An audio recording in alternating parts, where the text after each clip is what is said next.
58তম বিশ্ব ইজতেমার প্রথম পর্বের দ্বিতীয় দিনে শনিবার শীর্ষ আলেমদের তেলাওয়াত ও কোরআনের আয়াতের ব্যাখ্যা শুনছেন মুসল্লিরা।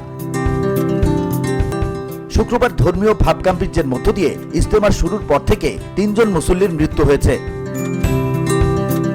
বিভিন্ন দেশের 2500-এর বেশি বিদেশি হাজি সহ কয়েক লাখ মুসল্লি ইজতেমা ময়দানে সমবেত হয়ে আল্লাহর ঐশ্বরিক নাম তেলাওয়াত সহ প্রার্থনা ও ইবাদতে মশগুল রয়েছেন।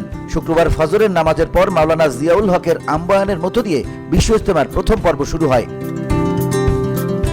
শনিবার ফজরের নামাজের পর বয়ান করেন পাকিস্তানের মাওলানা খুরশেদ এবং তা বাংলায় অনুবাদ করেন মাওলানা ওবায়দুর রহমান।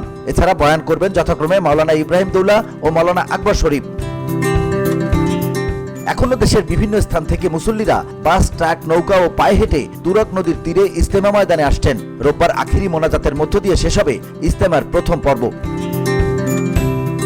মুসল্লিদের নিরাপত্তা নিশ্চিত করতে ইজতেমা মাঠ ও এর আশপাশের এলাকায় সাদা পোশাকে কয়েক হাজার আইন শৃঙ্খলা বাহিনীর সদস্য মোতায়েন করা হয়েছে। পর্যাপ্ত পানি সরবরাহ ও স্বাস্থ্যসেবা সহ প্রয়োজনীয় ব্যবস্থা নিশ্চিত করা হয়েছে।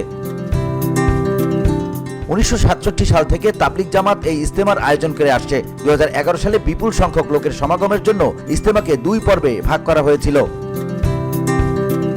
VOD Bangla news desk.